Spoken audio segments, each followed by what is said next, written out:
Bom dia, amigos e amigas, graça e paz. Mais uma vez, pela misericórdia do Senhor, que se renova toda manhã, estamos aqui para podermos juntos refletirmos sobre a palavra do Senhor. Se você tiver uma Bíblia disponível e quiser acompanhar, vamos fazer uma reflexão com base em Mateus capítulo 11, finalzinho do capítulo, a partir do versículo 28, passagem conhecidíssima. Vinde a mim, todos que estáis cansados e sobrecarregados, eu vos aliviarei. Tomai sobre vós o meu jugo e aprendei de mim, porque sou manso e humilde de coração, e achareis descanso para a vossa alma. Bem, irmãos, eu queria falar um pouco sobre a simplicidade de Jesus e a fé descomplicada, que é o que eu desejo para a minha vida, e tenho certeza que muitos aqui desejam isso, uma fé descomplicada, não é? Quando Jesus diz que ele é humilde, simples de coração e humilde de coração, ele na verdade, além de falar sobre a sua pessoa, ele também está falando sobre a sua doutrina, porque Jesus Cristo é a palavra, ele é o verbo que se fez carne e habitou entre nós, cheio de graça e de verdade. Então a sua própria vida, o ensino é a palavra. Então, se ele mesmo se define como simples, e humilde de coração, também a sua doutrina e a sua palavra precisa ser simples.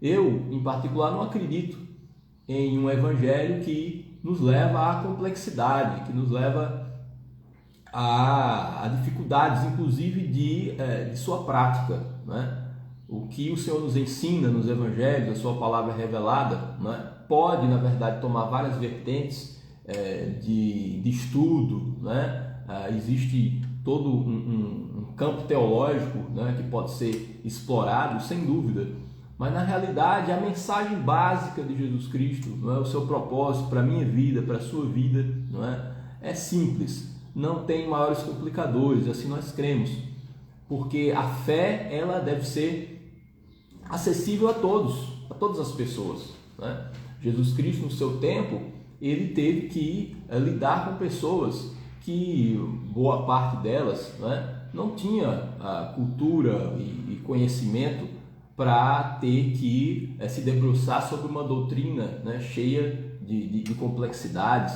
e que exigisse um grande exercício intelectual. Cremos na verdade que o Senhor nos ensina o necessário para a salvação, para uma vida nova, e isso está disponível e acessível e não comporta grandes complexidades.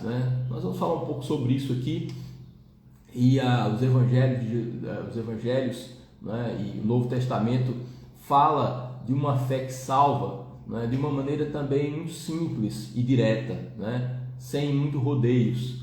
Você vê, por exemplo, quando Jesus Cristo ele fala sobre o culto a ele não estabelece uma liturgia. Qual a liturgia Jesus Cristo deixou? Que manual de instruções de como cultuá-lo Jesus nos legou? Você não observa isso, não há.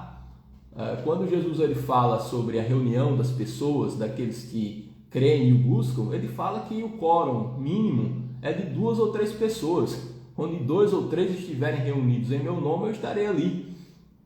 Então, ele parte de grupos muito pequenos, porque a igreja, em determinados momentos da história, e isso também não só da história, mas dependendo da localização geográfica da igreja, porque ela pode enfrentar perseguição, os grandes ajuntamentos eles são inviáveis. Então Jesus já disse aos seus discípulos: olha, se vocês se reunirem em um número pequeno de 2 ou 3 pessoas, eu estarei ali presente. Perceba, por exemplo, os ritos que Jesus Cristo deixa. Quais são os ritos? Que rituais Jesus Cristo nos ensina? Você pode considerar apenas duas ordenanças. Uma que consiste apenas em reunir as pessoas, os amigos e irmãos, para comer junto. Somos reunidos para comermos juntos. Isso é a ceia do Senhor. Comermos e celebrarmos, e termos a memória do seu amor. Fazer isso em memória de mim. Então, enquanto nós comemos, existe até a simbolização do corpo, no pão que é algo básico, o vinho, o suco de uva, e ali nós lembramos, né, do amor sacrificial de Jesus por nós, né, e entramos em comunhão de uma maneira até informal, né? A ceia acabou tomando esses contornos mais formais, né, e cerimoniais, e isso a revelia de Jesus Cristo, né? De uma maneira alheia ao próprio ensino de Cristo, porque ele estava falando, e isso nós temos aprendido na comunidade, de um agrupamento, de um ajuntamento de pessoas que vão celebrar de uma maneira informal a memória dele, não é? O amor sacrificial, não é? E outro rito que nós conhecemos é simplesmente a nossa declaração pública de fé, não é? Que é feita por meio do batismo. E como é que se faz o batismo? Com água. O elemento que ele utiliza, né, para que esse rito, se podemos chamá-lo assim, né, se consome, é por meio da água. A pessoa entra na água, sai da água e declara que está unida em Cristo Jesus também na sua morte, por isso tem uma vida nova. Então ele deixa coisas simples, né? No culto A, quando ele encontra a mulher samaritana, ela já veio trazer, né, como pauta a questão da localização dessa adoração, né? Onde adorar? E essa tem sido uma pergunta muito insistente das pessoas: onde adorar a Deus? Evidentemente, existe base bíblica muito consistente para dizer que a existência de um lugar, não só de um lugar, né, mas a reunião das pessoas, ela é fundamental. Mas antes do próprio ajuntamento, é preciso entender qual é o coração da pessoa que se une às outras para adorar, né? E aí Jesus Cristo fala, a hora chegou que não é nem em Jerusalém, porque essa é uma reivindicação dos judeus, né, e nem neste monte, porque ele está falando com uma samaritana, o lugar onde se deve adorar, porque é um povo, né, apartado, considerado impuro, mas que utiliza sim a lei de Moisés como base de fé, né? São povos que têm crenças parecidas, mas que em algum momento da história, né, segundo da perspectiva dos judeus, né, se paganizou, o povo que se paganizou, e daí seria considerado impuro, mas tinha a mesma fé. Então, enquanto uns diziam que seria no monte, outros diziam que seria em Jerusalém, mas Jesus falou: agora chegou o momento que os adoradores adorarão em espírito e em verdade, porque o que importa mesmo é o coração de quem profere o meu nome, e não a geografia da fé. Então ele vai de novo trazer a questão da simplicidade como algo central para uma verdadeira adoração. Somos quem somos diante de Deus, né? Não precisamos de nenhum tipo de disfarce ou de dissimulação, né? Você não é melhor nem pior do que já é agora, e será melhor, e eu serei melhor em nome de Jesus, porque a boa obra que ele começou em nós, ele não vai deixar, né, para trás, né? Graças a Deus por isso, que o nosso Deus, ele não é como gestores públicos muitas vezes, né? Falamos isso com tristeza, mas até um pouco tragicômico, que deixam a obra inconclusa, porque como virá a gestão do outro, né? E o outro também não vai concluir, para que os créditos não sejam repartidos, né? Mas como ele vai gerir o universo para sempre, porque o seu mandato não tem fim, então ele, se começou uma obra boa na sua vida, na nossa vida, ele vai concluir, porque o Evangelho é simples, né? O que o Senhor nos deixa é a possibilidade de ter uma vida nova, não é?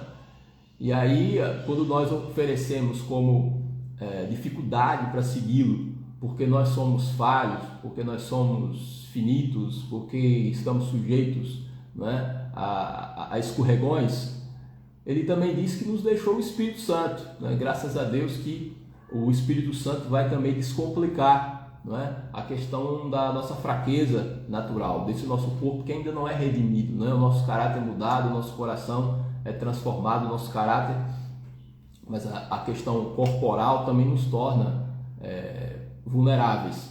Mas ele nos dá do Espírito Santo, porque o Espírito Santo ele nos conduz a toda a verdade, né? É o Espírito da verdade que o mundo não pode receber, né? E que nos revela a vontade de Jesus Cristo e nos faz lembrar de tudo que ele ensinou. Foi o que Jesus fala ali nas instruções finais que ele dá aos seus discípulos no Evangelho de João. Então, quando a vida está complicada, é complicado seguir Jesus Cristo, não tanto porque o Espírito Santo está com a gente, porque Ele não nos deixou, né, sozinhos, Ele nos deu um outro Consolador. Então, essa consolação não teve interrupção após o término do ministério terreno de Jesus Cristo, porque Ele nos deu essa possibilidade, né, de termos esse outro Consolador que, ao contrário de estar ao nosso lado, não é, apenas dando os toques por fora, Ele está em nós, né?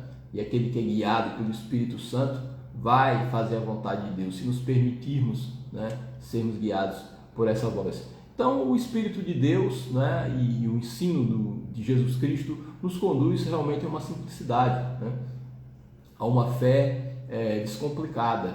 Né? Nós, por exemplo, não precisamos fazer peregrinações, não está, né, dentre os mandamentos de Jesus Cristo peregrinar, né, e ir para algum lugar, alguma terra santa, algum lugar que tem algum poder em si, né? Isso é uma coisa muito interessante do Evangelho de Jesus Cristo, né? Quando as pessoas vão para a Terra Santa, quando vão para Jerusalém, elas vão por conta própria, porque existe um enriquecimento, né?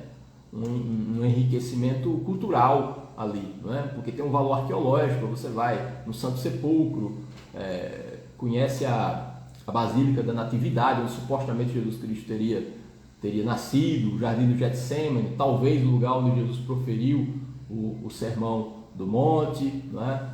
Onde seria possivelmente o cenáculo. Então você pode dar uma voltinha ali na Terra Santa, conhecer alguns lugares, mas não por mandamento de Jesus Cristo, mas por simples turismo e curiosidade, porque Ele não nos manda fazer isso, né? A fé que nós vivemos onde nós estamos. Precisamos ser uma bênção onde nós estamos. Eu lembro de uma frase do pastor Pedro do Borel. Eu tive a oportunidade de ouvi-lo quando nós estivemos no Encontro Nacional de Jovens, acho que em 2016, levei a galera lá para Sumaré, e aí ele falou, ele não disse essa frase, eu conheci ele lá, mas essa frase dele, que ele pedia a Deus, né, no início do ministério, que gostaria de ir para a Terra Santa, porque tantos pastores iam, né, e ele tinha essa vontade de conhecer, e ele dizia, eu quero conhecer, né, aquela terra, aqueles lugares por onde, né, o Senhor passou. E ele falou uma coisa interessante. Jesus lhe respondeu, eu não quero que você ande pelos lugares onde eu passei, eu quero que você ande por lugares onde eu nunca passei, né? Ou seja, entendemos que é o chamado para o ID de Jesus, né, para o evangelismo. Então, se precisamos ir para algum lugar, que seja o lugar onde Jesus ainda não colocou os pés. Em que sentido? Né? Nos corações das pessoas e as pessoas, para que elas conheçam também essa mensagem, né, que cura, que salva, que santifica. Então, o Evangelho nos dá simplicidade, né? Não existe nada mirabolante que precisamos fazer para agradá-lo. Né? Isso também nos traz muita paz. A própria doutrina de Jesus Cristo, ela é uma doutrina da simplicidade também. Quando Jesus Cristo foi interpelado por um escriba, uma passagem conhecida, e o escriba falou, o que é que eu devo fazer para herdar a vida eterna? E Jesus, sabendo que ele era escriba, falou, use os seus dotes aí, teológicos, e você mesmo dê a resposta. Eu acho que você consegue, né? E ele falou, tudo bem, eu conheço. Ama a Deus sobre todas as coisas, de toda a tua força, de todo o teu coração, de todo o teu entendimento. Ele falou, e ele concluiu, e também amar o próximo como a si mesmo. Faça isso que você vai viver. Mas ele querendo justificar a pergunta, porque se era uma obviedade, por que ele perguntou, né? Mas aí ele veio complicar o simples. Não, mas existe uma razão para essa pergunta. É porque quem é o meu próximo? A minha dificuldade de obedecer o mandamento, Senhor, é o seguinte, eu não sei quem é o meu próximo. Existe uma dúvida teológica sobre quem seria a pessoa digna desse meu amor. Quem seria? E aí Jesus vem com aquela ripa, né, sobre o escriba, que foi a parábola do bom samaritano. Ou seja, o próximo benfeitor foi um homem odiado, né? Um homem considerado impuro, que era o samaritano, inimigo dos judeus, né? E ele é que faz misericórdia. Ele foi o próximo para o homem que estava caído no chão, né? Que estava abandonado ali à própria sorte, e ele teve misericórdia. E disse mais: se você quiser viver, faça como o samaritano, né? Foi, na verdade, uma punhalada sobre o orgulho do religioso. Então ele vem com uma mensagem que é simples. A síntese da lei de Moisés é: ama a Deus de verdade, né? Não só da boca para fora, mas de todo o seu coração, de toda a sua força, e ame o seu próximo como a si mesmo. Esse si mesmo que você utiliza como parâmetro de amor é dizer: não dói em você, dói no seu próximo, né? Se você não gostaria que a sua esposa, né, falasse assim com você, nesse tom, se você não gostaria de, sendo empregado, ser tratado dessa forma, né, pelo patrão, ou o inverso, se você fosse, né, um patrão, você não gostaria que o empregado, né, agisse dessa forma. Enfim, se coloque no lugar do outro, né, tenha empatia. Isso é um exercício da simplicidade da obediência à palavra, né? Às vezes eu vejo, né, muitas teorias sobre o fim dos tempos, né? E com a pandemia, então, né, isso veio em grande profusão, e isso preocupa às vezes as pessoas, né, sobre o que seria a marca da besta, né? E aí, depois da microeletrônica, né, a bola da vez seria os microchips, né? As pessoas seriam chipadas de alguma maneira, né? E o chip agora, graças a Deus, depois, né, se desmanchou, porque é uma conversa realmente insana. Não vem por meio da vacina, não, né? Não existe tecnologia de um chip líquido que vai ser instalado nas pessoas, né? Porque acaba sendo uma maneira de entreter os crentes, né? De ficar pensando como é que vai ser o fim dos tempos, né? O que é essa marca da besta sobre as pessoas? Será vacina? Será algum tipo de tecnologia que é instalado no ser humano, e a partir daí o seu comportamento ele é controlado de fora pela grande ordem mundial? Enfim, essas coisas aí, quando na verdade nós não estamos focando no simples, né? Não existe uma pegadinha na palavra de Deus, uma pegadinha no Evangelho. Porque o que o Senhor quer de nós, né, é uma disposição para amar, para perdoar, para servir, para adorar de todo o nosso coração, de corrigir a nossa rota, de ter humildade, de fazer as retificações necessárias, né, na nossa vida. Então imagine que, se você, crendo no Senhor, andando com sinceridade de coração, mas aí por uma distração você não conseguiu detectar que um chip, que o Pix, né, que uma vacina seria a marca da besta, e aí você não foi salvo. Então o Senhor, ele não trabalha dessa forma, né? O pecado é sempre algo consciente, é sempre uma deliberação para ir no caminho oposto ao do Senhor, mas não um jogo de adivinhação para saber aonde versículo tal ou tal de Apocalipse se encaixa nas circunstâncias atuais. Então isso não tem o menor sentido, né? Se andarmos com o Senhor em simplicidade, né, se fizermos o básico, né, e o básico, né, que é a síntese do Evangelho, né, é amar a Deus de todo o coração, de toda a nossa alma, que inclui obediência, obviamente, né, segui-lo, né, e não desprezar a sua palavra, mas tomá-la como a minha regra, né, de vida nessa terra. E se tivermos essa capacidade de nos colocarmos no lugar do outro, olha, já andamos muito e já estamos no caminho certo, né? Já estamos com Jesus Cristo, porque eu creio numa fé descomplicada, né? Eu não acredito, né, em grandes, né, atos heróicos da sua parte, da minha parte, que de alguma maneira vão convencer Deus de que somos merecedores, porque afinal de contas, né, a graça de Deus é que age em nosso favor, né? Tudo é favor e merecido. Então Jesus Cristo, ele já nos ensina, né, a nos unirmos a Ele pela fé.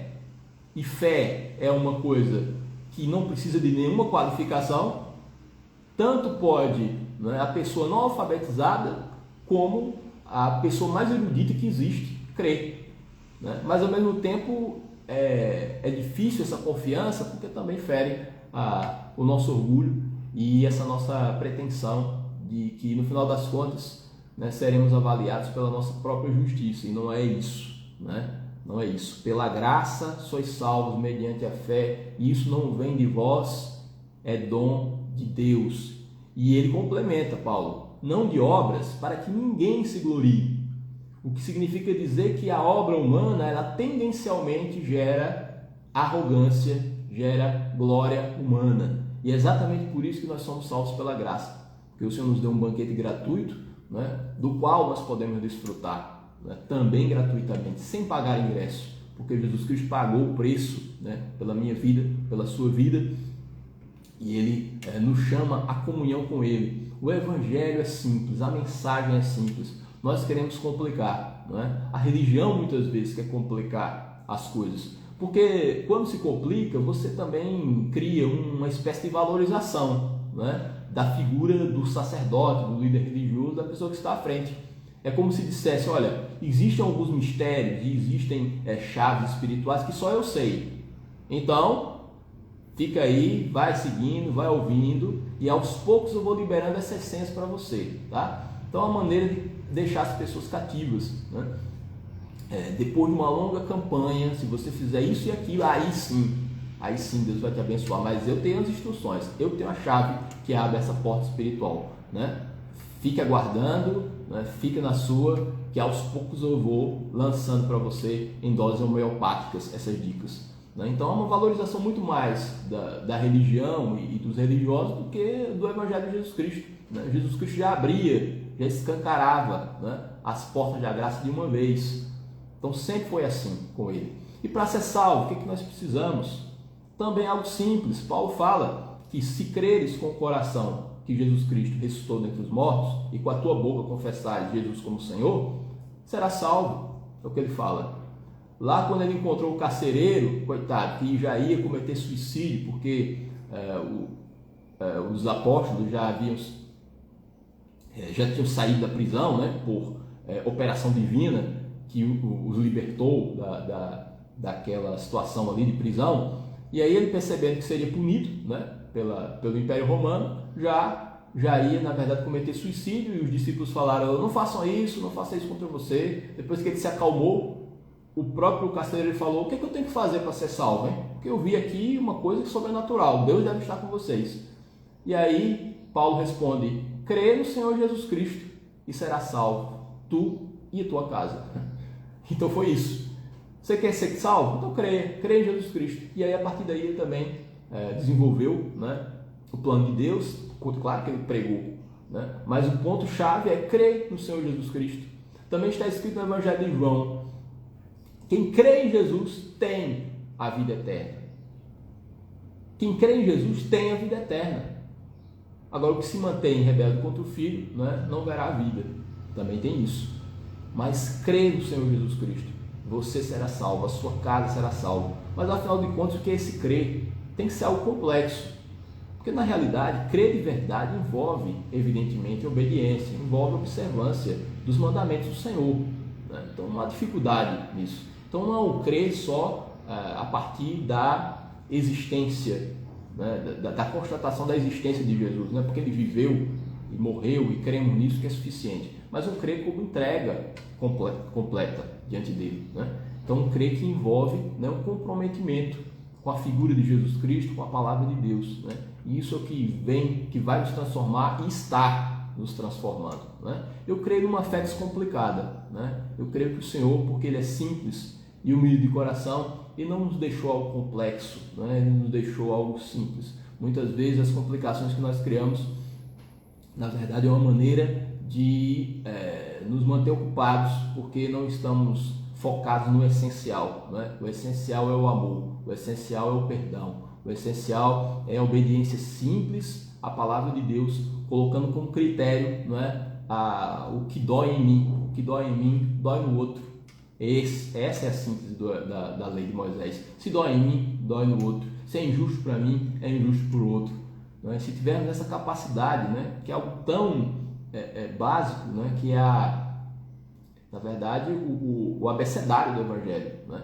Quando você percebe que Jesus Cristo amou todas as pessoas, então você não tem estômago para se colocar contra elas. Mesmo quando elas cometem injustiça, a gente se freia, né? Porque, veja, essa pessoa eu sei que ela objetivamente está errada, né? Isso está trazendo mal para as pessoas, mas eu não posso odiá-la, eu não posso rejeitá-la. Por quê?